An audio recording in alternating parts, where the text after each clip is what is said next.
This podcast is also available on Google Podcasts, Breaker, PocketCasts, RadioPublic, and Spotify. Welcome to episode 2, the Northeast Corner. Yeah, welcome back. Once again joined by co-host John, Podcast John. Bad John. Many aliases. How you doing, man? How's it been the last week? Yeah, good. Taking things a little bit slower, I dare say. Been working a lot more, but yeah, been looking forward to doing this today. Really enjoyed the last one. We've had some good feedback. So yeah, delighted. Absolutely delighted. Did you listen back to the episode? I did. I actually listened to it a few times, especially to look out a few little bits of feedback that were passed over. And yeah, like I say, I enjoyed what I seen. I enjoyed what I heard. Brilliant. My mum listened to it, right? And I let's just say I overheard when she was listening to it on Spotify, and the part of where you mispronounce Ellen DeGeneres' name, shall we say, I was saying to her, if this I'm thinking a bit far ahead here, but if this podcast ever gets to a point where we can sell merchandise, the first t-shirt that we are doing is your face with Ellen DeGeneres is the caption. Yes, yeah, that was a very happy mistake, to say the least. That was probably a highlighting moment. I was actually in shock for a few seconds. I was like, he is not just went and said that. And then I was like, has he said that purposely? And then I was like, no, I'm going to have to confront him on this. Yeah, and then, on the spot. No, I had to eat my words. I did not mean to say it. It generally just came out like that. Yeah, it's okay. Just happened. It's not an apology video. It was an honest mistake, mate. Yeah. But, so... Yeah, what feedback did we get? Did you a lot of the public? guys who I spoke to were quite surprised of how informative we were. They thought it was going to be a bit more jokey, and we're actually pleasantly surprised. And yeah, they're looking forward to the next couple that are going to be getting posted and premiered. I mean, we are going to have a laugh on this, right? Without a doubt. I feel like if we tried to force that, like if we had to force it to make it would seem quite fake, and people would see through it pretty quickly. Yeah, we don't want that. And plus, we're making our way up in the world. We're only 992 subscribers away from being monetized on YouTube. That's a high number, guys. Come on. The only thing that I could take away from it, because I watched like the first 10 minutes of the YouTube version. And the only thing that annoyed me, and this is just me, because I'm the one that edits these, is the audio was like maybe a second out of sync. And the thing is, like, I wasn't annoyed for myself, the fact that I got it wrong. I was annoyed because it was just lazy by me, because it's easily sortable. But it won't happen this time. I assure you. We've leveled up, people. Oh, we've got a bit of a... Also, shout out Podcast Paul, back there in the recording booth. Our technical guru. And we've set them up with the best equipment possible within our budget. The Rodecaster Pro, that thing, it might be my favorite thing in the history of buying things. Well, definitely. When I walked in, and the first thing I look at is a soundboard. Yeah. Like, I mean, can I get a round of applause? Thank you very much. We actually can't hear that because we're not wearing the headphones. But I try to imagine it is it's quite... secrets. You know when like they do effects in films and that? Yeah. Like, let's just say, you know that film Ted? Mm-hmm. Like, that teddy bear's not actually there, but they have to pretend it is. That's kind of what we've had to do on a very smaller scale. But yeah. Anyway. It's all about timing. Yeah, I was very happy with it, mate. I thought we did. Definitely. We're only going to improve as we continue doing this, right? That's only going to be natural. And over the next couple of weeks, we're taking this to new levels. We've got some great ideas. We've got our first guests this week, which is very exciting. Very exciting. Is via Zoom, so I don't want you to feel like I'm cutting you off by the fact that I'm interviewing them. And the only reason that the one in studio that you can't be here for is unfortunately because we haven't got enough mics yet. That's it. But that will also be rectified in the next couple of weeks. So but we will still be present. Stay tuned. I'm not cutting you off, man. Don't worry. Don't leave me behind. Everyone knows you've got to get to like 100 episodes of this before we start having like beef and internet drama and stuff like that. So we're not timing it right. Anyway, what we're talking about today? Well, we're going back to our school days, the best days of your life. Yeah, you know? the question that we're always thinking, because I think once we reach adult life, we kind of pine. Even if you hated school, which I've fallen in that category, which we'll get into down the line, but I think it kind of comes to a point where we start pining you kind of become conscious of when you're older with more responsibilities and a lot less, not less freedom, but a lot less kind of, you're a lot more expressive as a kid than that. You can get away with. I would more say things. you're kind of right with freedom. As a kid, you do have a lot more freedom. I mean, within reason, because due to your age, you don't have so many things readily available. I mean, and when you're younger, it's you have no worries, no cares. It's I just need to eat, sleep, and poop. Very simple existence. Right, let's get into it, man. Because you have a really unique kind of take on this, right? Because you've been to quite a few places, a broad spectrum of education throughout your. So obviously due to me coming from a bit of a military background, when you come from a military background, you're expected to move with the family when they're posted. It happens with promotions. It can happen. Some people are unfortunate to get it almost every year, but that also depends on what category of the military you fall into. My father was RAF, so we were pretty much every 3 to 4 years we were expected to move. But when I first started off, I was at Hythill Primary, nice and local, Hythill Haggis, on the St. Jellybean side. the ultimate rivalry. That's it. So Hythill Haggis all the way. When I first joined there, I was actually 3 years old. Due to my age, I actually had to reset year 1, primary 1. So I'd go to school and I'd be in class, and then for like the last half an hour, I'd go down to the creche, eat butter, and build with building blocks. You didn't eat building blocks. No. Build with building blocks. Building blocks. You ate butter built with building blocks. Literally. Just to clarify. Yes. And then like I say, I had to repeat that year. But I mean, why was the reasoning of you having to repeat that year? Was it just the age factor alone? It was literally just the age factor. Since obviously I wouldn't class myself as being full-time primary 1 if I was doing, most of my day in the classroom, but then they had a little half down in like the creche area. Would you say it was almost, I don't want to say daycare because that's the American version of it. You know what I mean though? I know what you mean. I would say maybe when I went to the creche, it was definitely seemed a bit more like that. But I do remember the very embarrassing day of going into class, sat there, my teacher, I think it was Mrs. Summers, was her name, and I sat there and she goes, right kids, everyone up, go on up to the next classroom and you're in primary 2. John, you stay there, you've got me for another year. And my heart sunk. I was like, really? Stopping your progression in life, man. I was like, you thought you were ahead of the game being in primary 1. How old were you again? 3, did you say? I was 3. So that's really, really crazy because most people, pretty much everyone starts primary 1 like what, 5? Yeah, 4 or 5. But for me, it was due to my mother's own what's the word for it? Circumstances. So when we moved up here, obviously it was just me and my mum. My mum needed to work, so she got a job, which unfortunately meant I needed to go somewhere. Yeah. So is that kind of coming back to it's the whole daycare? I'll have to find the UK version of that, but just to explain it. So it was kind of like you weren't in school properly, but it was because I was you needed to be looked after rather than essentially, because there wasn't anyone else available to look after me. I needed to be safe, basically. Well, it wasn't my like mother's own sanity. It wasn't like a bunch of scientists came over like, this kid must be in school now. No. I can't tell any fibs, people. I am not the sharpest tool in the shed. I try, but I am not. You're doing yourself a disservice there, man. But yeah, as I progressed through primary school, I had a few embarrassing moments in Lossiemouth. In Hythill. Remember the most memorable? Yes. The most memorable one was having an accident in the classroom because the teacher wouldn't let me go to the toilet.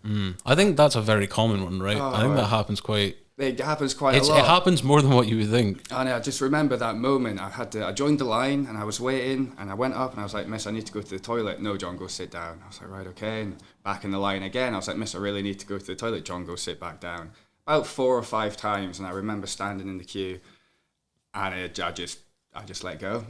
I just stood there and peed myself in the middle of the classroom, and the teachers looked at me like, why have you done this? And I've stood there and I just remember breaking down into tears, thinking, you horrible person. It's crazy that like that's happened, and the first thing that's came to their head is, why would you do this? Like exactly. You've planned this out in your head. Like, I'm going to ruin their day by peeing on your crappy school carpet. Like, because I would imagine that was probably, if not one of the very first experiences of your life of embarrassment. Oh yeah, which is an intense thing for anyone to experience, especially at a young age. Exactly, and it's just one of those things that it can mold you into the person that you want to be or who you are, and it can enclose you. And it did. It made me kind of revolt. I ended up despising that teacher. Yeah, despising her. I think that's also very common. Oh yeah, I think a lot of kids kind of don't like some of their primary school teachers. It kind of comes with the ground, doesn't it? There's an element of humiliation there, right? Oh yeah. And like you said, that situation happened because you weren't allowed to go to the lavatory, and obviously it was an embarrassing situation for you. But you recovered from it now. You are here doing the podcast, reliving it. Dry. This is a cathartic experience. But yeah, other moments which always stick out to me from like primary school, and you'll know this yourself, and so will podcast Paul, is when you get chicken pox, What did your parents used to do? You can go to school so you can share it with everybody else. Yeah, so chicken pox parties, right? Yeah, it's like, oh my God, imagine that now. No. Well, for to give a bit of context today, when you watch the next episode after this, we're going to be wearing the exact same thing, and that's because we're recording 2 episodes today. And that's actually going to relate quite heavily into the next. So you'll topic. Find out. Yeah, you'll see us. You'll see us on Friday. To be continued. So yeah, obviously after I was in Hythill, I left there. I think it was the beginning of primary 5, and I moved to RAF Aldergrove, which is based in Northern Ireland, and my school there was Crumlin Primary School. Now this was, I believe it was a Catholic school. Used to have to get on the bus, go to school in the morning, and every morning we went to the assembly and we had to do the Lord's Prayer. People, I have no idea what the Lord's Prayer is. I've never been religious any day of my life. I'm just not that way inclined. And they're sitting there repeating this prayer, and I'm sat there going, they are bread, whatever.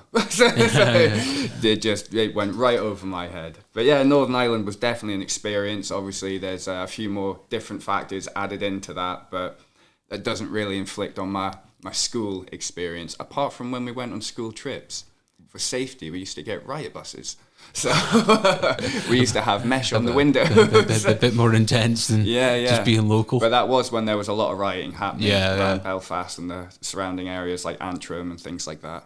It's always been quite a polarised area. Yes. Just with all the very, very intense the history and stuff. Was that as well as being hard to adapt to like a new set of people, a new set of friends, and that was there also, I know it's still in the United Kingdom and everything, but was there a bit of a culture change there for you as well? Not so much that I noticed. Obviously, I reckon if I would have lived locally, then but with it being the RAF, there was a base there with housing available, so I lived on base. So you were kind of isolated. Yes, you live in your base bubble, as I would call it. But you still got to experience it when you were staying at your friend's house who didn't live on camp. You'd go get dropped off in Crumlin, and you'd go see your pal. You'd go down the field, and it was different. You just noticed that it's almost like walking out into the wild. There is no rules. You're just like, oh my God, wow. And that was intimidating, especially knowing, even though I was still relatively young, I was like, I was there from the age of like 9 until I was 11. And it was, you get a bit smarter, you notice. I would imagine you'd have to learn quick in that kind of environment, right? Definitely, and you listen to what you're told, because when you're living on a base and all of a sudden there's a bomb threat and you get evacuated down to a hangar at 3 o'clock in the morning, you're a bit like, all right, okay, some of these places are not as safe as you think. But after Northern Ireland, I made it back to Scotland. Went back. We've just been beaten in the Euros, so everyone's a bit downbeat right now. Scotland! But I came back to Lossy High. So, wow, Lossy High, what an experience that was when it first started off. Obviously, I came back, I was a little bit older. It was nice to see all my old friends again. Still friends to this day. No more buses with riot. No more buses, exactly, no more living on a RAF base either. I was living local. I absolutely loved it. It was just fantastic to be back home. fantastic to be back with everybody. Nice to be in my own culture, feel like myself. And yeah, it was just great. But Lossy High in itself had its issues, you know. It's not exactly known for being the best school in the area, I would say. So, I mean, you get your normal kind of problems. You'd get bullying. Bullying was always a big one. I think that's one in Lossy High. Kids are cruel, right? Kids are and that very is something cruel. that you do have to accept to a point. Yes. And I would imagine there's not a school on earth that doesn't have an instance of some form of bullying. Yeah. So yeah, but bullying, it was bad, you know. But I mean, if you see past the bullying aspects, the people that I met, you know, like I say, I'm still friends with them today. I still keep in contact with, I would say happily over 85% of them. And if you think about it, that's quite a high number.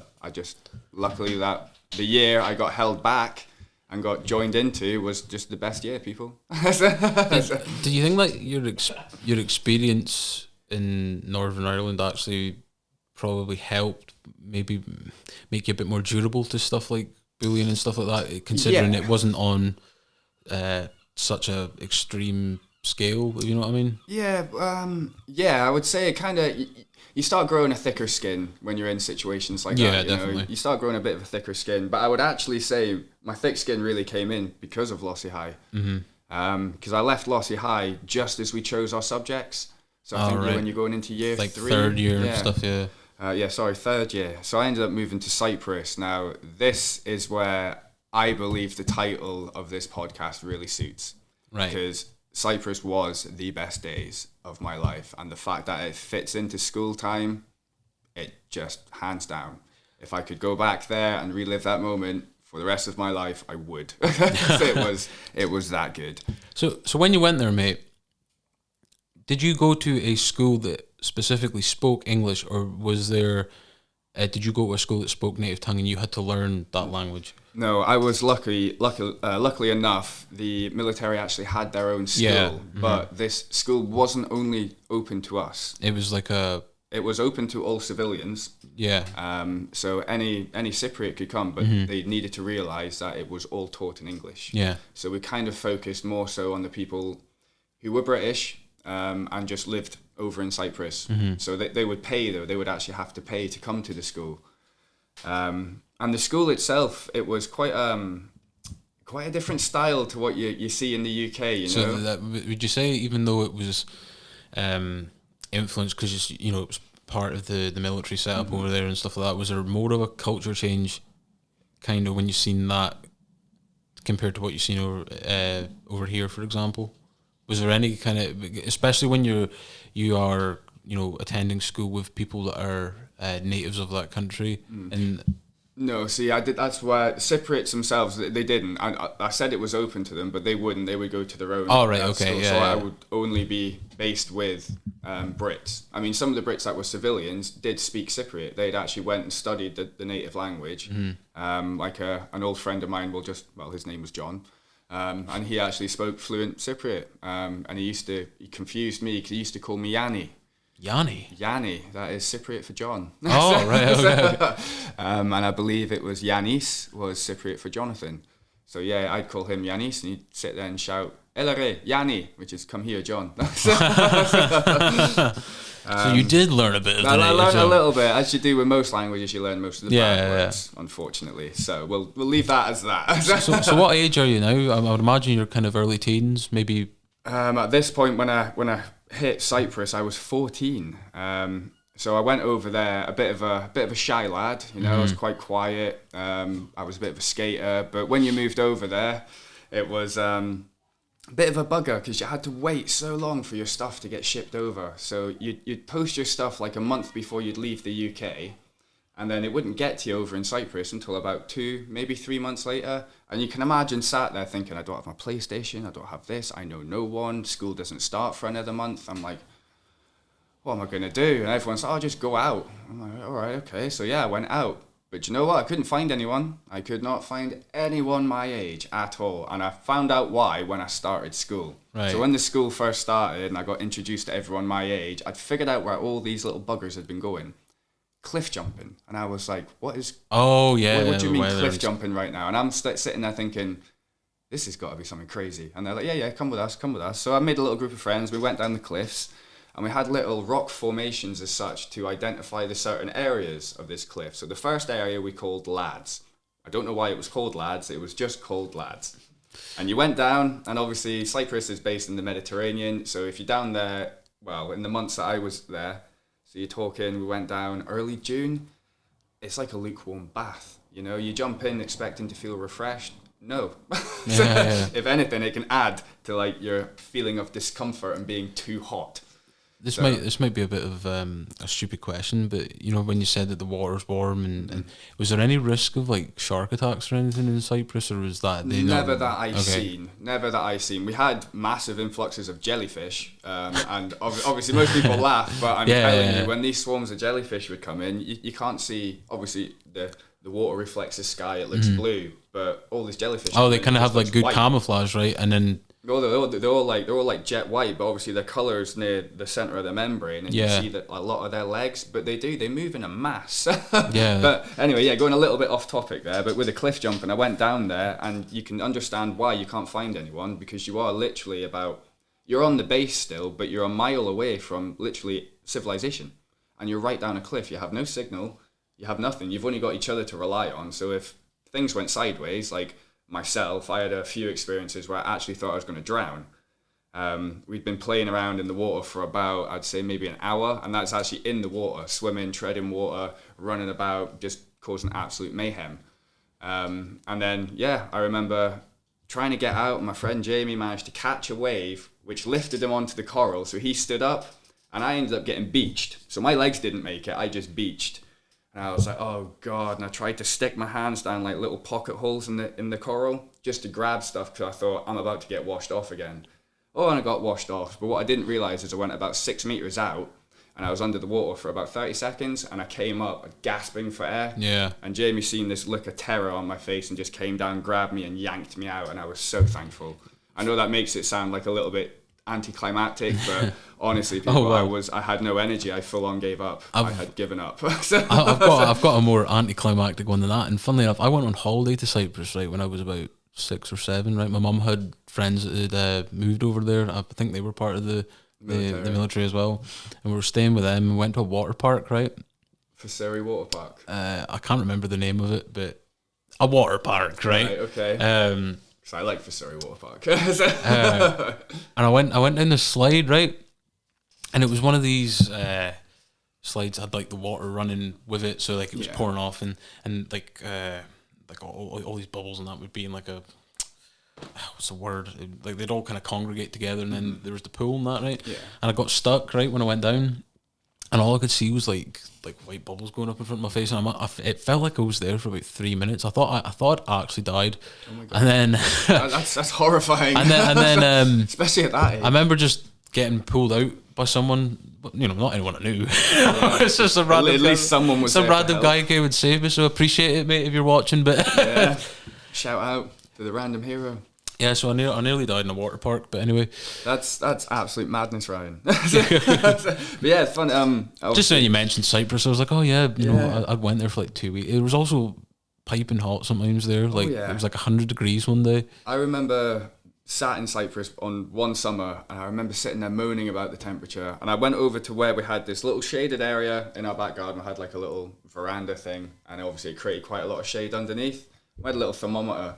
41 degrees Celsius in the shade. And I mean, that area of the wall receives no sun. Yeah. It got no sun. It was the coolest area outside. Damn. 41 degrees in the shade. So you can imagine when you're out the shade. What was it like when you were in school having to go through that kind of climate? The schooling was done quite clever due to climate. So you'd go to school. I would be up about 5 o'clock every morning, catching the bus to school for 5:45. Is that when school started? I had lessons started about 7 o'clock in the morning. Damn, I found 9:30 like quite difficult to keep to. We had 7:30, but we finished at 1:30. You know, so we'd finish at 1:30 just after midday, where the sun's normally at its highest peak. So they based the school hours around what? Okay, no, that is smart. But there were days where they even stated if the temperature climbed up to say, maybe I can't remember. There was a certain temperature that if it climbed up to, we basically got sent home because it is classed as too hot to concentrate. And you can, even with aircon, if it's too hot, everyone's the same thing. Everyone's flustered. So they don't want to listen. They ever get agitated. in the northern hemisphere and that, you have snow days when you get kept off school. Cyprus had Sundays. Yes, exactly. Not the weekend day, just Sundays Just in general. A hot day. But yeah, so I wanted to go back to water parks actually, because in Cyprus, obviously when I was there during my school days, this is another factor why I loved it so much. It was so readily available. It was so cheap, and for Surrey Water Park, it was just between the camp and Limassol, so it wasn't too far. We had a civilian bus that was allowed to come onto camp, pick us up, and actually drop us off there. They called themselves the shuttle buses. It's a great band name. Exactly, but when we were there, well, it wasn't exactly a ride. It was more of an attraction, and we called it the Orange Nipple, purely because it was, if you imagine a perfect sphere, imagine it cut in half, and that was it. It was just that. It was made of like some kind of absorbent sponge. It constantly had water flowing out of it, and it was surrounded by a moat as well. So the competition was to always get on the ropes, climb to the top of this thing, and drop kick anyone who came to the top. It was king of the hill, but king of the nipple. And it's a known ride over there, I'm telling you. If you search up for Surrey Water Park, one of the first things you are going to see is this ride. I'm telling you now, and it was phenomenal. We're trying to kill podcast Paul. It's too early in the afternoon for this type of talk. But yeah, it was phenomenal. But obviously over there, when you go to places like the Surrey Water Park, you have to deal with actual civilians. Yeah. And this is where you get a bit of a culture shock, because Cypriots themselves aren't particularly big fans of Brits. Unfortunately, they're just not. So when they find out that you're British and you're military, you've got to be a bit careful. So we had a few little run-ins with some locals on a few occasions where we'd get thrown out the water park, or they'd get thrown out the water park, or we would have to wait for the police to come and escort people away from the exit of the water park so we could leave. But people were leaving the water park in all three scenarios.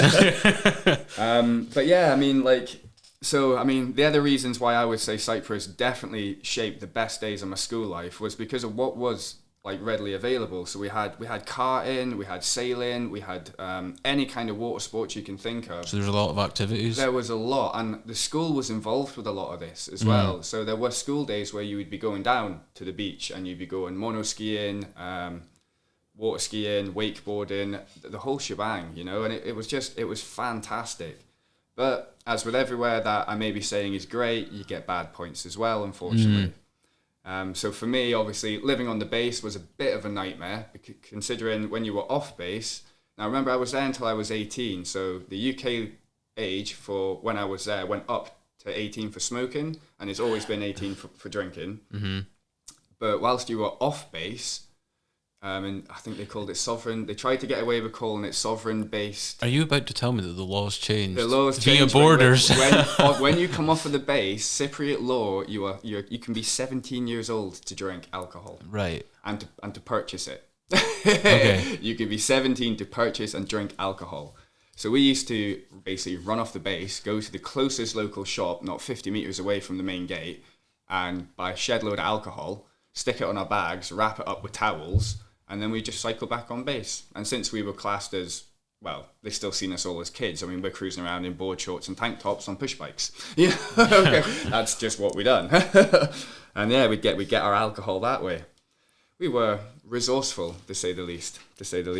But yeah, like I say, so obviously living on the base, it was quite restrictive on what you could do. You had a lot of things which would affect your family if you got into trouble. Because obviously you are a dependent. Your class is a dependent when you're there. So I was covered by my dad because he was a military. He was a member of the military. So if I got into trouble, have you ever heard of a gypsy warning? Is that the people that do the predictions and? No. A gypsy warning is where a warning is given, which is aimed at you but said to someone else. Oh, so it's like a third party type thing, right? So I was a little bit of a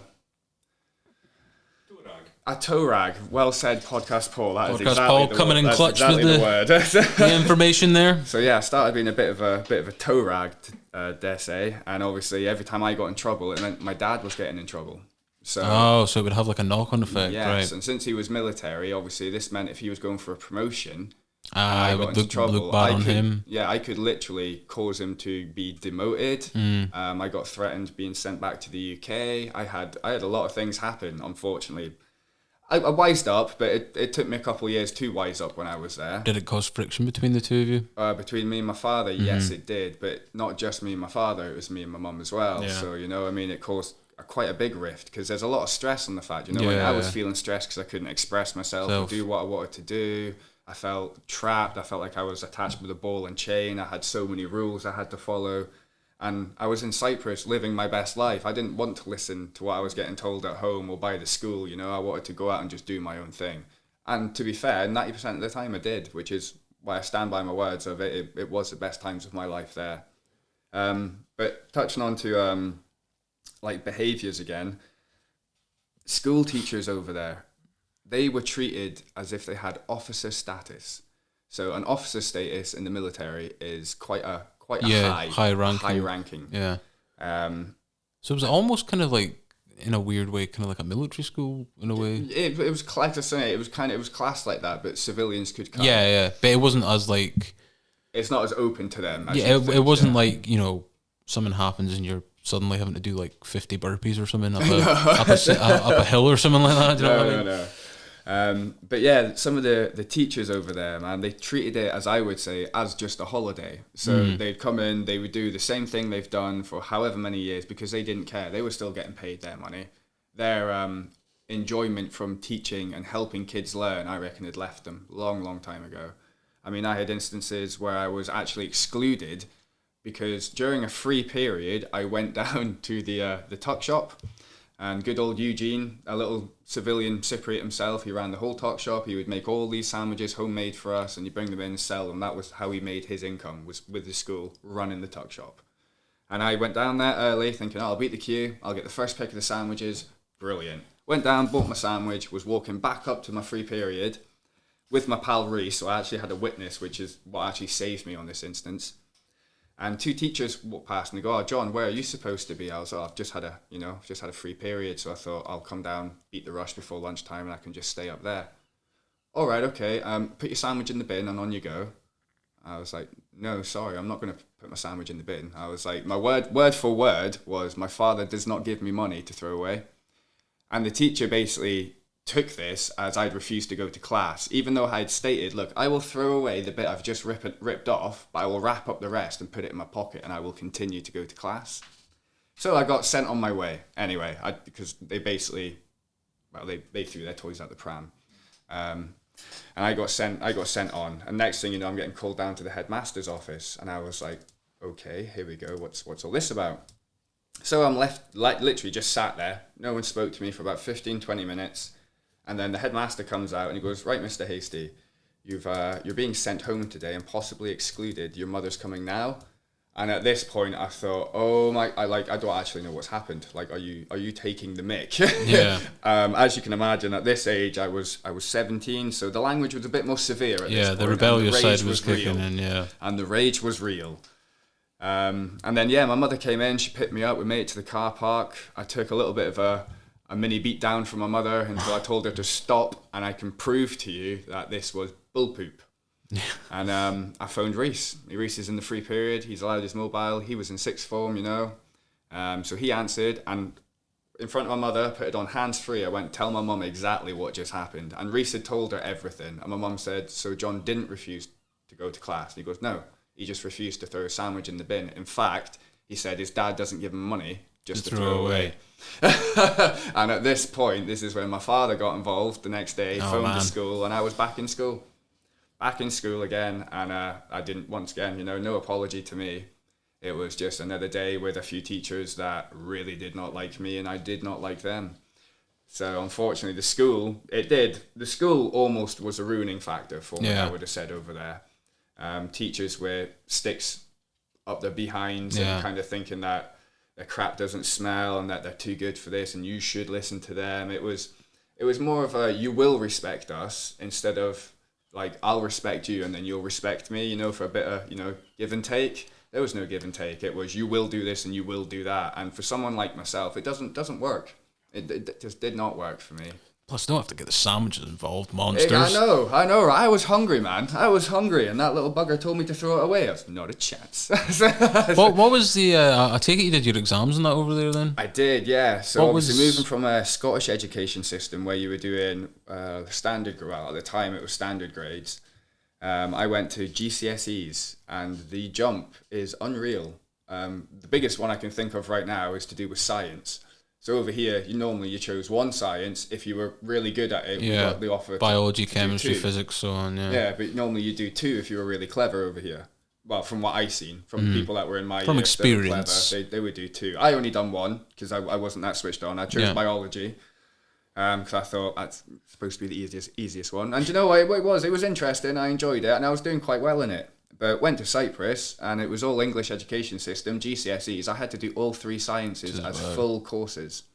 So it was doing 3 years of science, a year divided for each one, all in 1 year. Do you think that had to do with the English system, or do you think it was the military thing? That's just literally the GCSE system. That's what it's all to do with, and it is so overbearing. And like I say, when I went over there, I'd already been in school over here for a little while. Yeah. And I'd made choices. So when I went over there and was given my choices, I wasn't allowed to do German and ICT, but I was allowed to do them both over here. Mm-hmm. They wanted me to either kick PE or ICT. And I was like, well, I'm not kicking PE because I like sports. I like running about and being a bit of a hooligan. It's great. It's good fun. You got to release somehow. But yeah, they made me. I ended up dropping German by the end of it, and I done ICT. And oh my god, 1 day a week I had 5 hours straight of ICT. It was why did they put it out like that? I have not. This is what I mean. I have no idea. But a whole day of ICT. Mm-hmm. Oh my god. Fair enough, we would get breaks every I think the teacher, Mr. Perry, he would give us a break about, I think it was every hour. You get like a 10-minute break just to kind of help settle your eyes, step away from the computer, have a wee walk around. But yeah, it was just soul destroying. Absolutely soul destroying. When you took exams and stuff like that, was it the same kind of setup you'd expect to probably see over here, like a big room and multiple desks? Yeah, and big room, multiple desks, spaced about a meter by a meter kind of thing, So almost COVID suitable. But yeah, it was the same kind of thing. It was just so much. It was so much to do. When I went there, the other one was history. I remember I was doing Scottish navvies in Lossy High, about the railroads and all that. And then all of a sudden I'm over there and I'm learning about the American West. And I'm like, what? And manifest destiny. I'm like, what the hell is that? Like, what are you talking about? And it's, So yeah, what did they do with the railroads again? No way, that was back. Yeah, this is what I was like. I was like honestly sat there thinking, I have no idea what any of this are going on about. And then the next one that hit me was medicine through time. I was like, what? That sounds like a great film name. I was like, oh my god. It's like, learning about people like William Harvey and someone Perret who created ligatures from silk and stopped people dying of wounds and infections. We used to pour tar and oil into bullet wounds. Damn. Oh my god. Like some things I retain, but most of it is all gone because it's just so much information. Yeah. And it's a very stressful environment, a lot more stressful than what you get with the Scottish education system. They seem to want you to cram as much as possible. Yeah. They want to watch your head go boom. Yeah, they want to redline that noggin. That's it. But in my honest opinion, people, I would say the Scottish education system works, and that's exactly why we didn't change it. That's why we chose not to take on the English education system and do GCSEs. We have chosen to stay the way we are, and it works. We get more of our people getting past target, passing marks. So we're over the bar. If you sent most of us to England, like I say, with the more influx of information you have to do, and the more stress of all the subjects you'd have to do, you'd watch these high mark people fall probably below a pass. And like I say, people are intelligent enough to take it on. I don't doubt that at all. But I think for the general amount who are used to a Scottish education system, the changes, it's a lot to handle. And the fact that they expect you to play catch up. And I mean, my catch up folder that was handed to me was probably, I would say roughly about maybe 2 inches. About 2-3 inches. There you go, John. I need you to catch up with that whilst you do American West and then medicine through time and all this other things from every other subject you have now got to play catch up on. So yeah, like I say, the school in Cyprus was the bad point for me, but for the point in my life, the experience was still, it was just fantastic. I absolutely loved it. So the social aspect of school was the part that you enjoyed. Without a what doubt. made it the best days for you? For me, yes, definitely. Like, I met great people. I made friends I've made for life, and I still keep in contact with now, even though we are all in different areas of the world, not just the UK now. Some of us are in Ukraine, some of us are in Australia, some of us are in Thailand. We're everywhere. Cool, and man. It's good, you know. It's nice to keep in touch with some of them. Some of them, unfortunately, you can't keep in touch with all the time. That's natural, isn't but it? it just happens, yeah. But it doesn't mean you forget them, you know. You don't forget them. So yeah, the friends made and the contacts made from my experiences through school. Sometimes it makes it worth it. For if you think you've had such a bad time and you look at what you've actually achieved now with what problems you had to face. Yeah, I'd say I'm quite proud and happy of where I've reached. Happy to be here. But enough about me. Thank you Ryan, for I want to telling hear your story. about some of your experiences. Well, I feel like, if anything, we should probably talk about the fact that you've just made a party political broadcast for the SNP with the education system. No, only joking. But let's have a little round of applause for the SNP. We're having to imagine it again. That is why it's funny. You will hear it, but we don't. Thank you, podcast Paul. Anyway, so school, right? We're going from primary school again. I mean, were you born and bred? Did you stay in Scotland for the whole time? Were you in one born in Elgin, but I've stayed here pretty much the entire. No, I say pretty much. I have stayed here the entirety of my life. That's just a figure of speech. That I'm being modest. I'm trying to create conversation. So I went to the same primary school as you up here, and I didn't follow you around to Cyprus and to Northern Ireland and that. I think it's fair to say that with the kind of person I am, I'm not the greatest with social change, right? So you kind of had like a system here where there was like a thing called 2 to 3 group or dolphins. I don't know why it was called dolphins, but that's just what it was. And you get you go with that for a couple of years, and then nursery, which is kind of the same thing, but it's in the school. Oh, so one's like a pre-nursery and then like a nursery. Pretty much, yeah. Oh, right, okay, I didn't know that. I remember one thing I clearly remember from nursery, right? I remember like the strangest stuff, but I remember they would always give us a cup of milk at the end of nursery, right? And I hated milk, and never every cup would be empty but me, and I'm like, I'm not drinking that stuff, man. I hate it. Do you know what I mean? Get it away from me. And I was like, cereal, it's okay, but I'm not drinking a cup of it. I'm not a madman. Then we go into early primary years, and I didn't adjust that very well, mate, because everyone got like split up, because obviously they kind of assign you the classes and that, so people organically get split, because like some of the people from nursery, even if they went to Hythe Hill School, they ended up in St Geraldines for schooling, which I find really strange. That was very strange. Yeah, I know, right? I think maybe their parents maybe moved or something and just thought it was easy. Yeah, something like that. Yeah, it's the only thing I can think of anyway. Logically, the only thing that makes sense. Yeah. I remember the first week. I remember it was like really intense for me to take all this change in. I remember like crying like the first week. Yeah. Every day. I mean, you're young, aren't you? And it's maybe separation anxiety? I think the fact that like my condition as well, which we'll touch on in another episode, we'll just leave it as the condition just now. The condition, mystery man. I was very bad socially, right? So meeting new people, especially when it was something I hadn't chose to do, especially was something really hard to accept. Yeah. And I think with school, you kind of, it does feel like, I know it's important, and obviously I'm not saying that like, you should have the choice of where to go or not, because, you need to learn stuff, let's not get anything wrong. But as a young person, it feels like quite a mandated thing, right? Like you're like, I have to go here from this to this, and that can be quite intense, especially daunting. You're like 5 or 6 whenever you start, and you've had years of what it's not been like that, and there's always a comfort of being in something for a certain period of time, and then it changing drastically. So yeah, through primary school, I eventually got around to being used to it. 7 years in, no, but Yeah. about like a year in, and obviously your class was the same for 7 years. You just moved room and stuff like that. But I do remember like really pointless things. Like the things I remember about school, mate, are the most pointless things that you can remember about.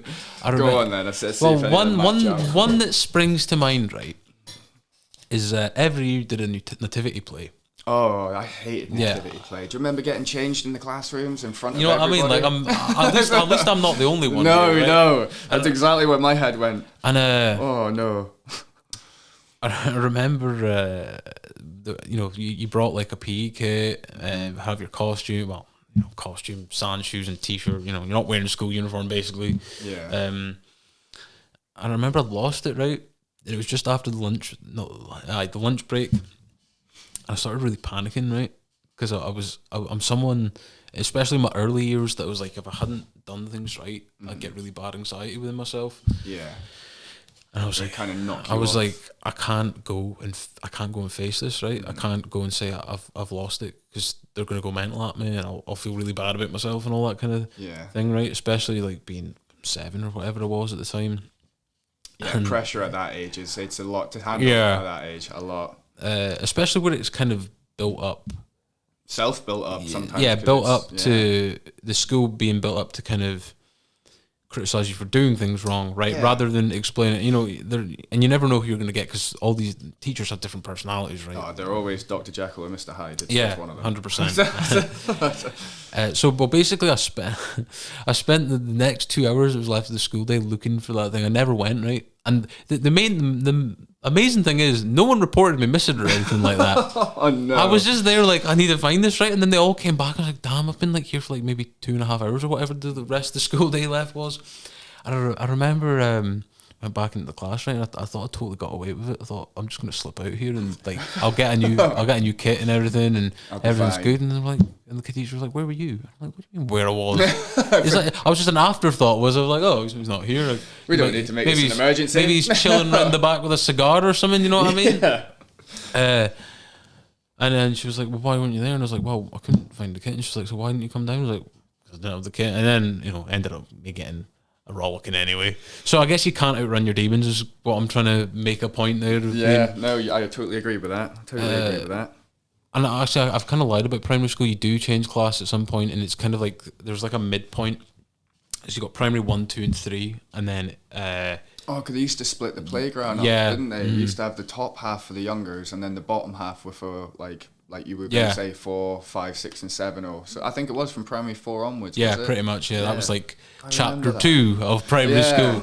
We get the big field, and the sandbox. Woo. So some people would like get mixed about in that, but that wasn't too bad because it wasn't like a massive switch. And I actually became pretty good friends with some people that came into the class and that, and I was always quite decent academically. I always because I'm someone that needs to be quite tunnel visioned with something that I'm doing. I was either chatting and not doing work, or I was doing work and not chatting, if that makes sense. Yeah.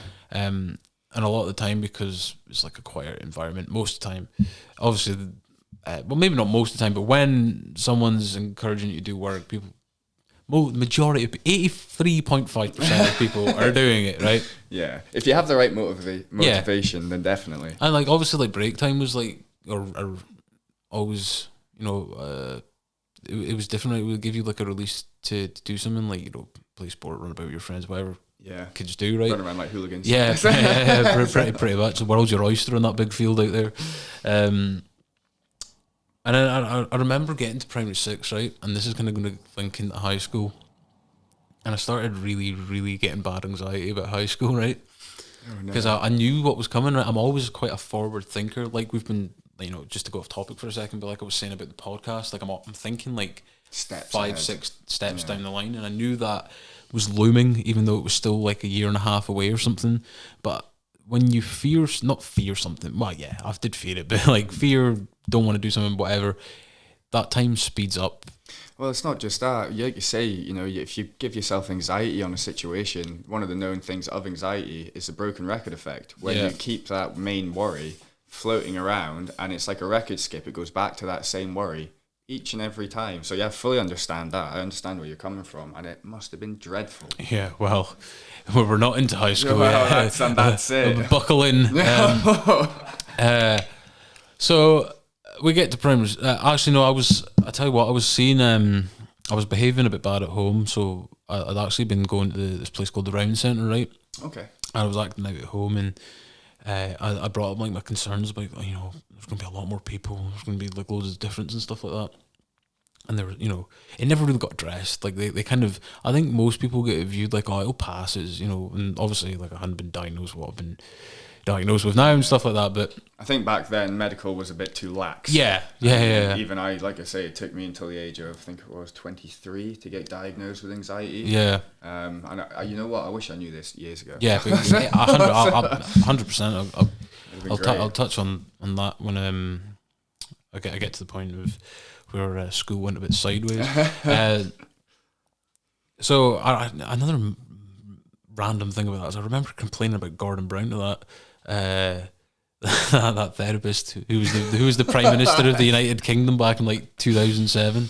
Gordon Brown. Oh, yeah. God. Oh God. And anyway, moving on from random little notions. So what happens is, right, when you transition from primary to high school, they try and get you to meet up. They give you your class like 3-4 months in advance, right? And obviously I knew that a lot of people that I was in school with now, I wouldn't see as much, and that also gives you anxiety because I was someone that was like, there's comfort in numbers. Yeah, I don't want to have to put the effort into making new friends because I have friends, and that was a traumatic experience trying to get friends in the first place, and I've conquered that. It is a big step, definitely. And so they have like these events, right? And it's all spaced out with over a week. Well, no, not even a week, like 3-4 days. So there's the Rose Isle barbecue, right? I don't know if you've ever heard of this. No. So basically, because the high school here is made up of 3-4 different schools, obviously the two ones in this town and the towns over have schools also. Yeah, so the local area, Murrayshire. Yeah, so the Rose Isle Woods area and beach and that, they get all the schools to meet up of the primary 7 of the last year that are transitioning into high school. Yeah. And they get you to meet your class and that. I remember that was going through my head, right? Like most people probably didn't even think 2 glances at the letter that they got about that, but I was counting the days down in my head, mate. I was absolutely dreading it because I just knew it was going to be something totally foreign, right? I'm getting anxiety thinking about this. Like, why would they do that to you? So like I remember like we were the last bus to turn up, right? No, actually, sorry. The first thing. It's not actually to do with high school, but there's a thing called Choices for Life where basically, they kind of go over the thing with you, like, don't do drugs and all this kind of stuff. Like, Talk to Frank. Yeah. I remember that advert, man. But anyway, so we come to the Rose Isle barbecue. We're the last bus there, which is giving me even more anxiety, right? Because I'm just seeing all these people and I'm like, oh, God. And you're the centre of attention.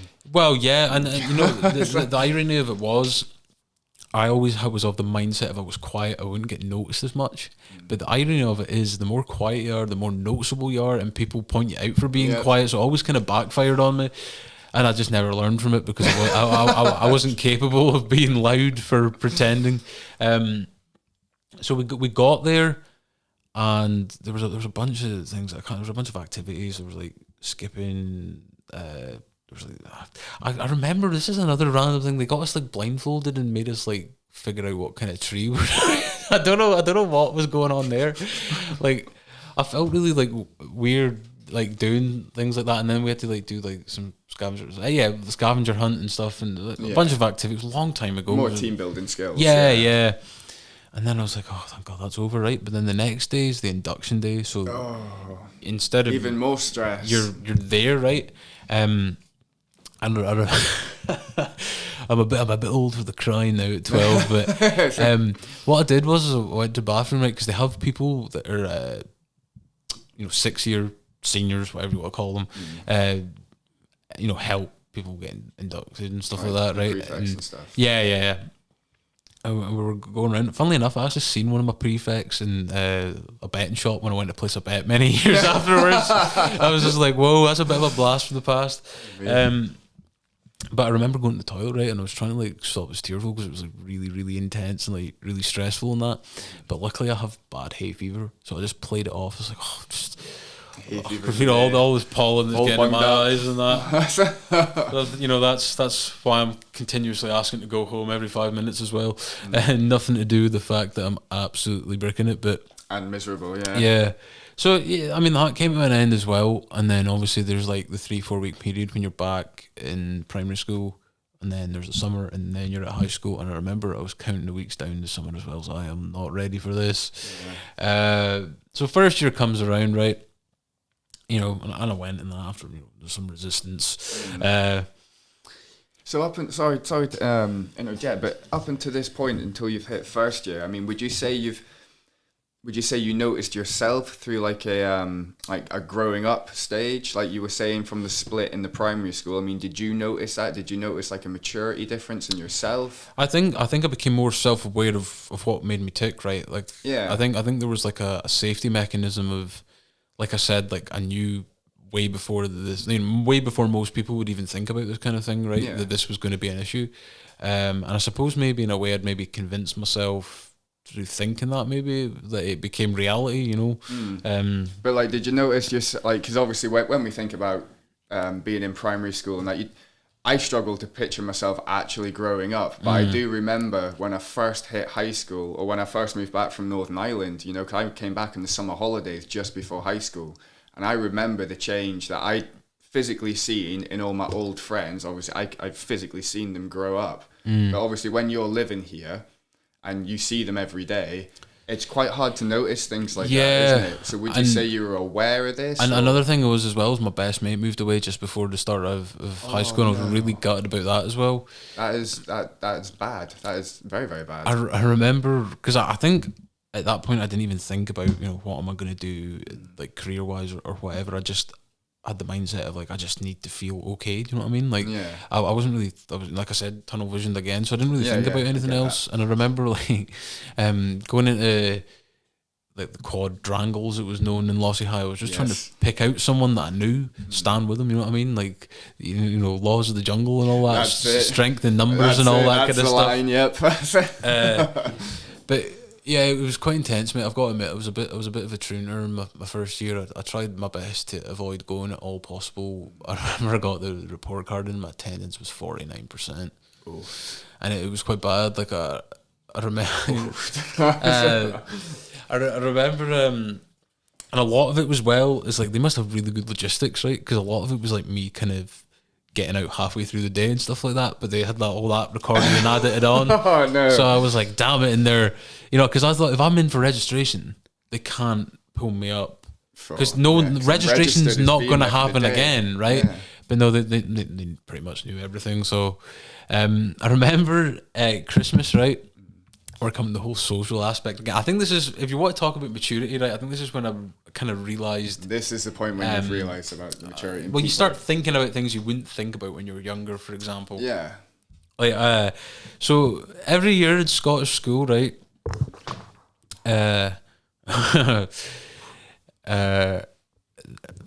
There's like a Christmas party, right? And I just can't be doing these things, right? I just think it's a lot of kind of like fakeness of like, you know, go have a. If you wanted people to have a good time, you just let them go home early. You know what I mean? Yeah, you wouldn't like pick the music, pick the food, and like, oh, go dance for us for a little bit, then we'll let you go. Yeah, you must dance and do the Kaylee dance. Yeah, Are you joking? Exactly. Like, so it was like all this like country dancing and stuff like that, and it's just not my type of thing, right? I despised it as well, and it's like you say, it's the embarrassment, the anxiety of it all. I hated it. The biggest anxiety of it all, right, is like especially for like, you know, being a teenager and that, and you know, you start learning about relationships and all that. Partnered up with a girl. Partnered up with a girl, right? And that's a lot of pressure, especially like when everyone's watching. Yeah, especially when like, you know, I didn't. Let's just, you know, I'm not perfect now, but I used to be very, very, very much overweight when I was in school. I was very like kind of self-conscious about it. I was very aware that there was a risk of, I always seen out risk of humiliation, right? Because I was never bullied as such in school, and what I mean by that is in terms of I was lucky that I never got bullied, like someone had chose to just, do something constantly to me. Yeah. But I got comments in school. Like some of the dogs abuse I used to get in school was brutal. Like I remember walking down the hallway, right, and I was really depressed because there was bad things going on at home, which I'll get to in a bit, that were also contributing to school, right? And I remember someone was like, "I'm surprised your mum can even love you with a face like that," which was like heavy stuff. Do you know what I mean? Yeah, that would deserve a clout. Like most stuff you can kind of brush off and all that. And like I remember like funny, humiliating times of. I was actually sick one day, right? And no one ever believed me because I always said I was sick because I just didn't want to go. The boy who cried. Yeah, but I was genuinely sick, right? And my mum was like, "All right, go back for lunch. We'll see when you get back home, right?" And it was science. We were just watching something. It was in the dark, but I remember I was like breathing like really heavy. Like I felt my chest really tight and everything. It was like a panic attack. Well, that's what I thought it was, right? But then the last period we had was art or something. So basically, to cut a long story short, I absolutely spewed everywhere, right, in front of the class. Horrendous. What, in art? Yeah. Oh no. I high tables. Like the table here, which is kind of similar height, funnily enough, and like I almost like collapsed. I had like my head kind of just to illustrate, like kind of like that, and so I spewed all over the floor, but it obviously covered my trousers and everything like that. So that was. Because everyone's like, and you're just like, I'm just like, oh god, this is what I'm going to be known for like eternity. No. I remember, right, I went to the toilet, cleaned myself up and that to like, go get my stuff, go home, right. I was like, told you, and some janitor came, right, and this is really weird. Like I said, I remember the most random stuff. He was cleaning it up with like some kind of sawdust that made it like all disappear. That he put into like a little dustbin thing and just went off. Yeah, a lot of people get things like that for kitchens if you spill a bit of oil. Yeah. Like some people tell you put salt on it, and it just basically helps so you can kind of mush it into a paste almost, and actually just lift it off a lot better. So it's the same kind of idea, I'd imagine. And then even worse than that, right? It was bad enough doing it in front of the class, but having to walk home because it was literally right at the end of the day. Oh yeah. So having to walk home in the midst of everyone walking home. And I heard people like, so I heard someone spewed, and like, here's me carrying a bag in another bag, like, kind of standing out. I got home to my mum, and I was like, yeah, I've been sick at school. And she was like, oh, right, okay, so I guess you need to be off. So I was off. I still, got everything taken away from me. I was like, I wasn't even kidding. I was like, do you see the stains in my trousers right now? It's like, I wasn't lying. But yeah, I can understand it because I did pull many a fast one in school of trying to get out of it and that. And second year was okay. Second year was fine. I think I'd adjusted a little bit. And then third year, like you said, you pick all your subjects. So that's the whole division again. Yep. And I remember there was a class I was really unhappy with, right? And I don't hold any malice towards anyone from school or anything like that because, a lot of it was to do with me as well as I'm, because like we've accepted like kids can be cruel and stuff. Yeah. But at the same time, there was just, my point of view of not being great socially. I didn't want to be around new people. So I tried to get out of it, right?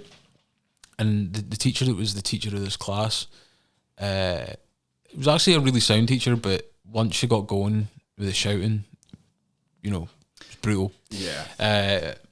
And what had happened, right, is I went to guidance, which is they give you a guidance teacher for anyone that didn't go to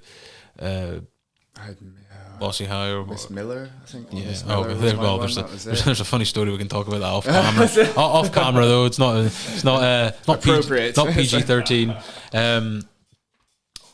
Yeah, so I remember going there, right, and I was trying to get moved out of this class, and they were like, all right, okay, well, we'll have a meeting about it. And I was like, okay, so they'll probably just keep it, confidential. Let's not.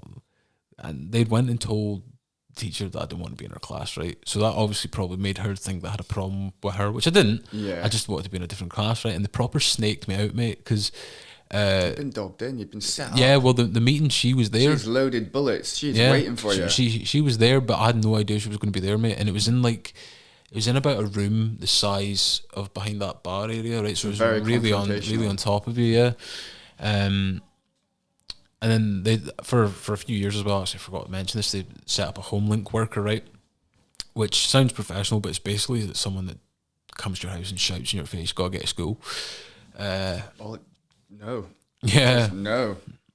Don't need that. You know what? Do you know what, mate? Like, it's the first time that I've like kind of spoke about this stuff at all, because I think back when I was a kid, I think here's a level of maturity that I've gained since being at school. Is that I used to be really, really reluctant to talk about vulnerable situations. I didn't want to make myself.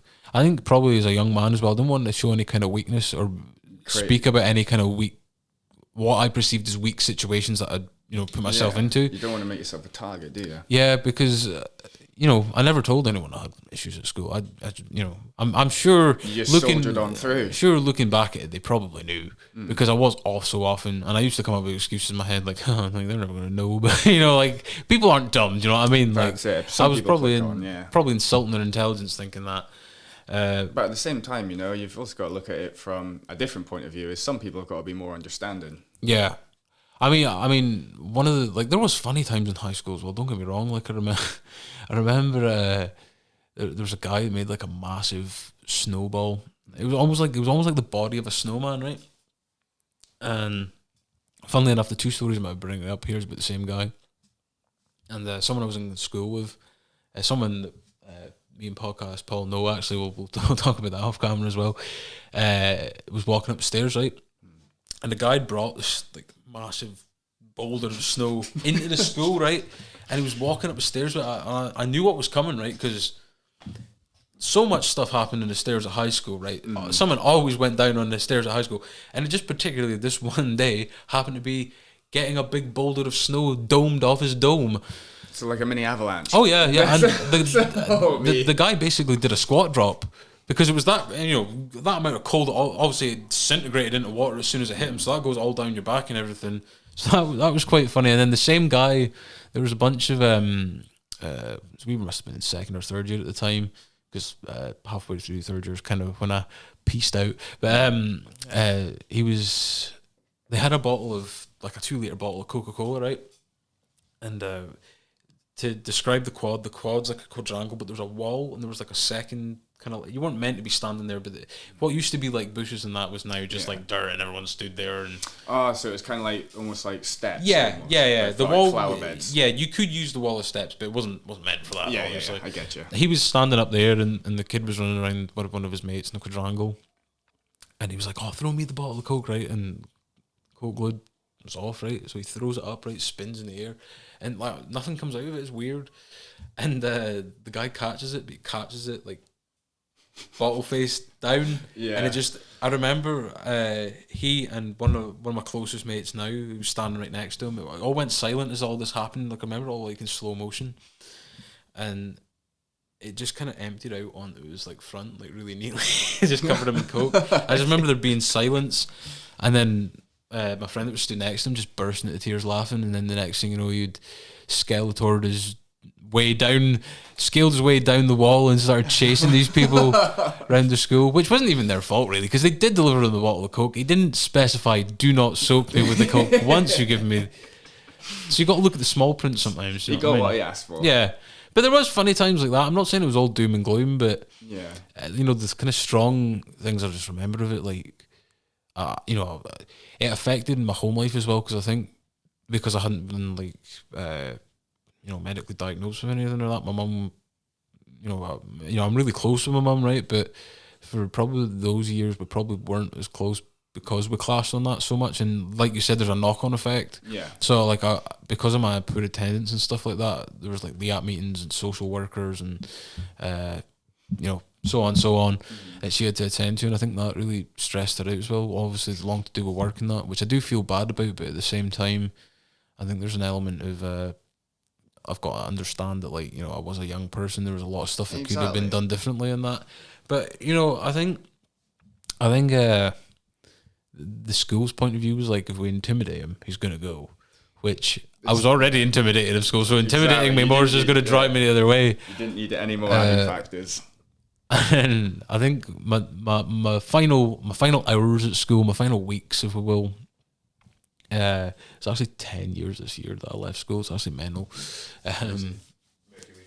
It's been 12. Well, no, 13 years for me. Cool. Yeah, time flies, comes at you fast, man. So I remember it was coming to Christmas time again, right? So good old country dancing was right round the corner again, and it was like a month, and I was already thinking about this. Like I said, I don't just think down the road, I think round the corner and down the next road kind of mentality. Which can be a blessing and a curse, right? Yeah. And in this case, it was a curse. And the registration teacher that we had in third year would always change for some reason. It wasn't the same person. It was one of the PE teachers, right? And we're in an art room, and it was gym, right? And I think a lot of people, and yeah, obviously people had caught on that I hated country dancing, right? So they kind of conspired against me to inform me that today's gym session was country dancing, which I didn't think. And as soon as I got told that, alarm bells started going. I was like, nah, this is not happening. I was like, nope, not happening, right? And I was doing quite well attendance wise, right? And they had it on a percentage of my attendance of whether they would do the app meetings or not. And I was at quite a decent set. Like I was going consistently, but you were climbing. It was climbing up to 70% or something. But I had been going consistently. It was just it had been so low that it was climbing. Yeah. Yeah. So I was like, nah, not happening, man. Fail. as soon as interval, out the fire exit, and funnily enough, right, you know where the hut was, time out. Yes. Does that ring a bell? Yeah. So I was walking past there. One of the teachers that like knowing my situation and knew I was kind of famous for kind of sneaking out the back door, getting out of there. And I'm not going to name him or anything like that because it's just what it is. You know, it's past. But he was quite a big dude, right? You know, most people probably know who I'm on about, but just saying that. And you know, I was obviously really overweight at the time as well, right?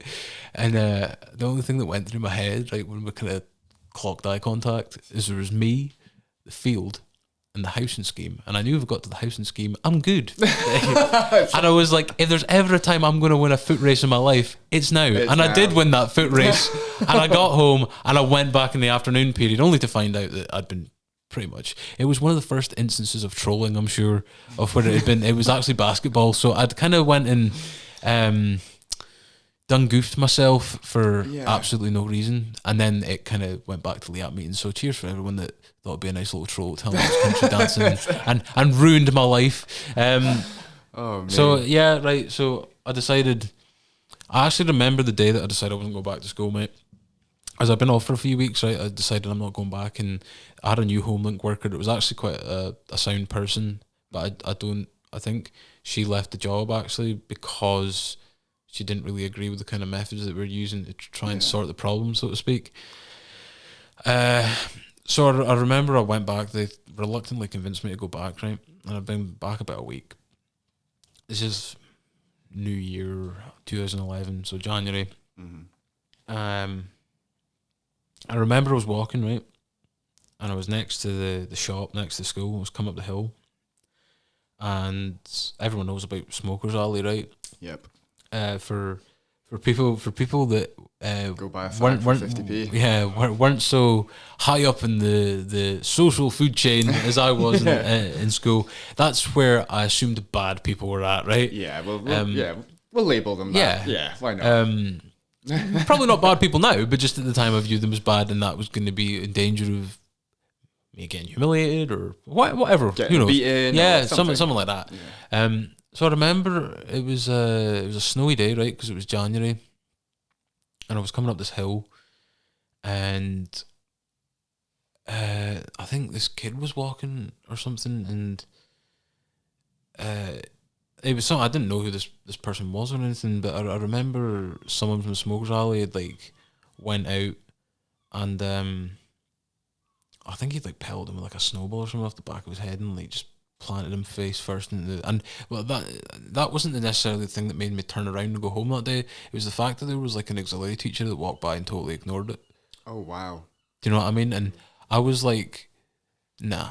Yeah, I was like, you can, because you know, a lot of the things they were trying to say was like, oh, children's panel, you know, your mum. One of the things that actually said to me as well, and it was just because I was a kid, and this is when you can take advantage of people for when they don't, because I'm someone that's quite, I wouldn't say well educated, but well researched now. I can't be well educated because I didn't sit exams. I had to sit them. I had to sit some later.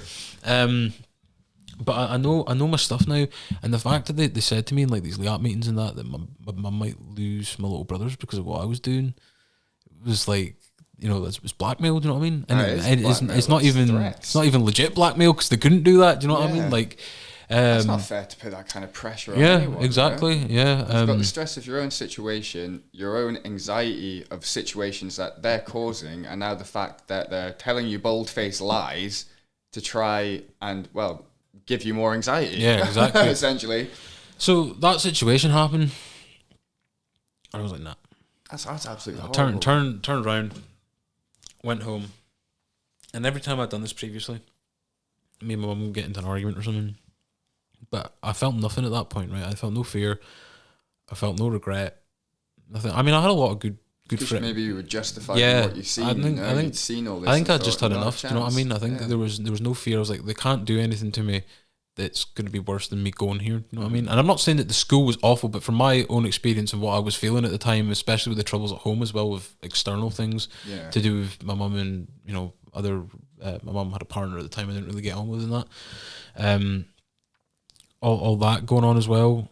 I was like, you know, I don't need this in my life. Do you know what I mean? Like, it sounds a bit like just a whole all-around lack of emotional support. Really.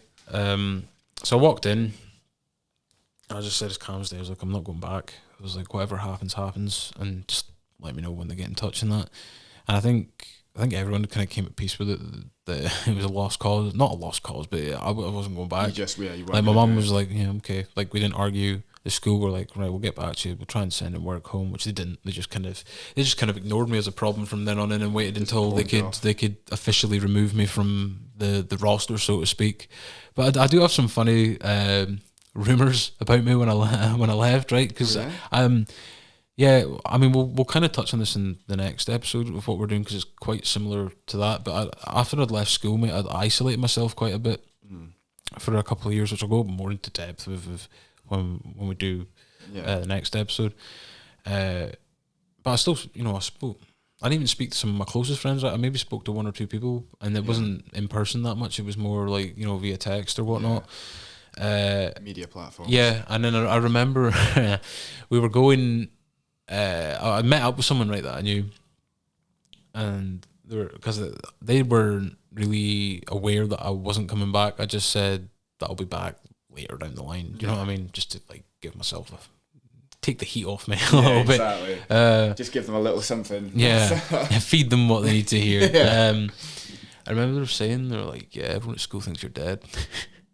which I found hilarious, right? Because there's just this image that comes to my head of like let's just say I had died. I have not, and I know that there's people that I went to school with that are watching this. I believe that you worked with someone that was in the same year at school, so I'm not dead, as you can see. I'm still here, kicking. The rumors are not true. They were like saying, "Oh yeah, they think you're dead." But I have this image in my head of like all like the head teachers. Like, let's just say I had died. Like, what have they responded to that with? Like, do we make an announcement or do we just kind of no announcements, no remembrance? It's like there's not enough money for the funeral, as you were basically.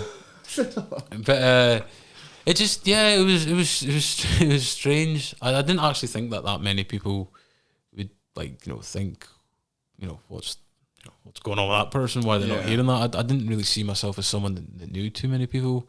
I was kind of like, I wasn't someone that was like I don't want to say a loner or that, but because I think that's kind of a negative and seems like it's kind of persecuting someone that maybe struggling getting friends at school now, which I wouldn't want to do. But I was in like a middle ground, right? I wasn't respected by everyone in school. Like people would take a dig at me and that, but most of the time everything was cool. Like there wasn't people that had like problems with me or something like that.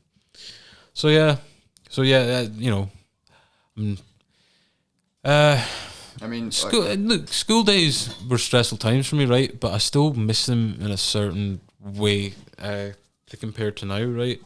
I am, on one hand, I'm glad in one sense that I can speak about all this now and be pretty comfortable about it. And that was something, if you told me 10 years ago, I would have had a massive panic attack. Yeah, you've been plotting out this whole road again. Speaking to you about it, yet alone speaking to you about it with a camera and a podcast, all massive recording gear and all that. With an audience.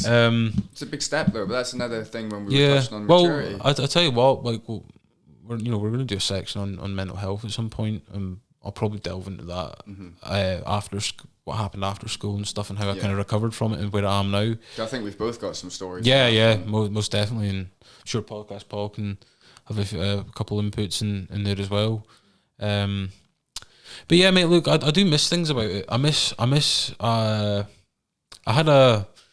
way that I used to fit in school, right, was I used to watch a lot of Mock the Week. Do you remember that show? Yes. And there was a lot of political satire, right, and not a lot of people in school, especially in first year, watched it, right. And I think, as we talk about, like, I don't want to say I was mature and everyone, because I wasn't, but my interests were like different. So what I would do is I would say jokes, right.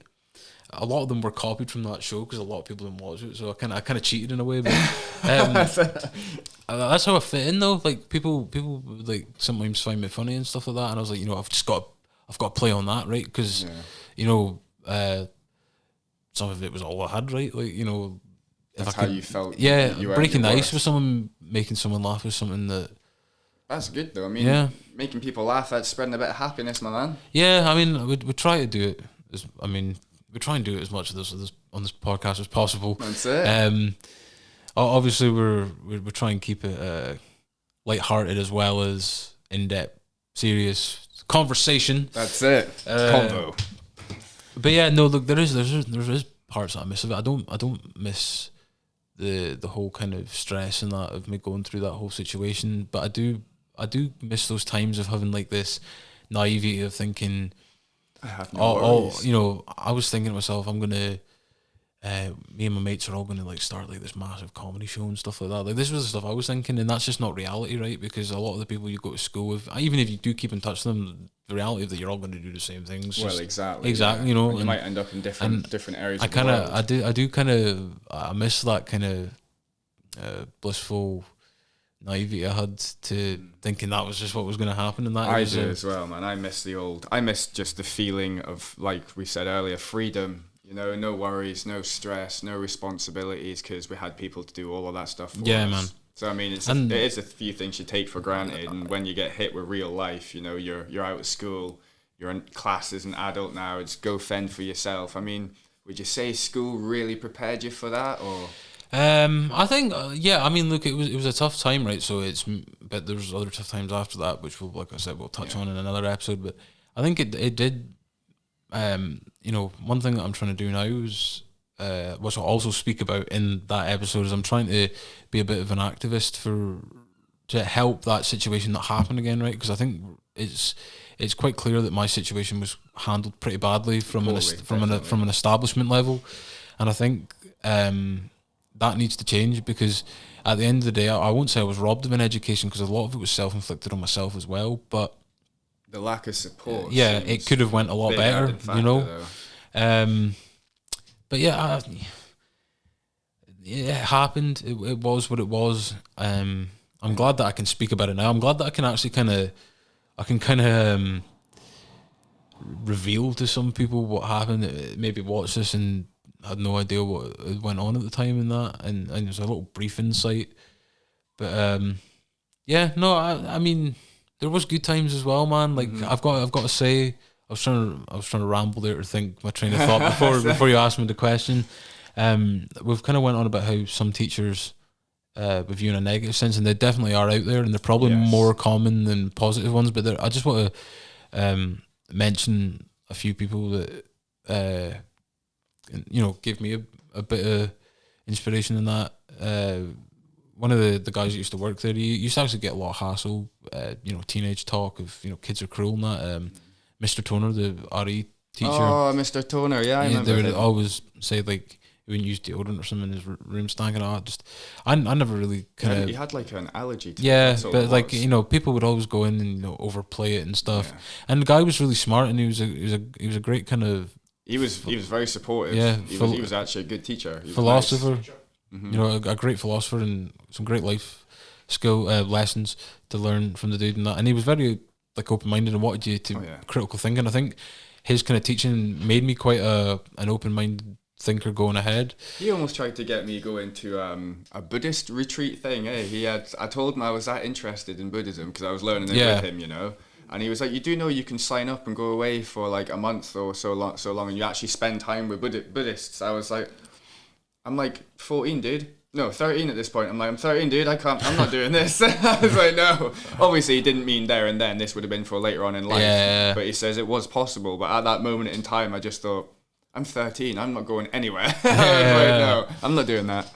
Yeah, and then there was like some teachers that would try and we'll have one more story before we wrap this episode up. So this wasn't actually a targeted attack on me, right? I was just in the wrong place at the wrong time. Because teachers try and pry information out of you. Oh yeah. So we're doing PE, right? Or we just finished PE rather, and we're sitting, you know. When you stand with your friends, you chat and wait for everyone to get ready, go out and stuff. And two guys in my class were having a bit of a beef, right? And one of the guys I was standing with, and someone had found rotten milk, right, in the changing room. Someone had left it there. Oh, was it like cream cheese? No, it just smelled. You know what I mean? Okay. And I've already had sick on me. So he threw it, right, and the guy noticed and ducked out of the way, and just me, wrong place, wrong time, right? So I had to go through another period stinking of that. Oh my god. And then they'd phoned down to guidance because I think because of some of the times the way that I looked, I was like overweight, had glasses, and didn't speak much, and that people constantly thought that I was targeted, like bullied and that. And I'd be honest about it if I had been, but I just never was. You know, I can't say that I had been, right. So I went down to guidance. I was like, oh god, why can I not just have like one normal day at school when I can just go, everything's home, cool, get changed and come back. I don't have to like skip out the back door halfway through or argue, you know. So they were like, I mean, I knew who had done it, right? But let's just put it like this: it's not something that you want to be saying that done it, right? Because there's repercussions for that. I'm not dumb, man. And they were trying like I remember the guidance teacher was like. I think she was from Belfast or something. So she was like, so they milked you? And I was like, no, they threw milk on me. They didn't milk. You know, I was like, what are you talking about here? The bit of bad terminology there. And then another guidance teacher came in, right?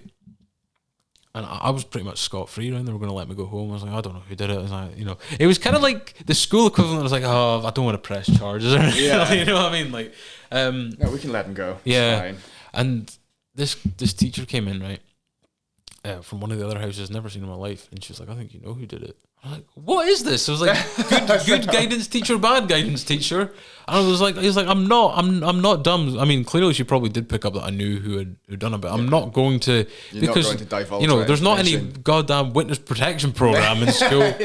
The person that's done it is going to find out, and there's going to be more bad repercussions for me. I'm not getting a swirly for nothing. Yeah. So, yeah. So I've had obstacles in school when it comes to either being sick of myself or having rotten milk. There was orange juice was quite a tame one, right? Because at least it smelled relatively nice. Yeah, I'll give you that one. A lot better than rotten milk. Yeah, and you know, water. Yeah, everyone got the water at some stage, and at least that just dried. What about the? Because obviously in the quadrangle in Lossy High, there was always a massive issue of the seagulls and the bird poo. Damn. I remember an old friend, I'll remain him nameless, but I think Podcast Paul may know this gentleman. He was quite a big guy, and I remember one day, now all week he'd been getting pooped on. And I mean, this is Wednesday, so Monday and Tuesday he'd been pooped on. Each time he came out, and good old lad, he came out, and we're all like, oh, I wonder if it's going to happen today. I went, oh, I bet a pound he gets crapped on. Literally, as soon as I said that and put the pound on the table, everyone's chucking pounds at me because literally just boom. It's like a sweepstake. Honestly, he got pooped on. And I sat there and I'm thinking, oh my God, I've just made £7. My lunch is going to be banging. Rule the world. I remember there was two seagulls that fought and they got their beaks stuck in each other and they fell on the ground. And one was... Seagulls are brutal, man. They're crazy. We're doing an episode on them at some point. I've just decided. On the flying rats. But... Podcast Paul, inform us how long we've been going for here. 1 hour and 28 minutes. Wow, damn. Wow, folks. Well, I think that will be the wrapping it up because that's a lot of editing I've got to do. And I've got 2 episodes to do this week. Right, Yeah, mate. folks, Thanks again for joining me here as part of our podcast. Yeah, I loved it as always. It's been great. And yeah, I think we've done the right thing by moving the camera this way, because we I like felt a it. bit more natural rather when we were both sitting behind there and the camera's around here somewhere. We're kind of like, yeah, we're a little less newsroom like. right, mate. Well, I guess I'll see you in half an hour when we do the next episode. See you next time, folks, at the NEC.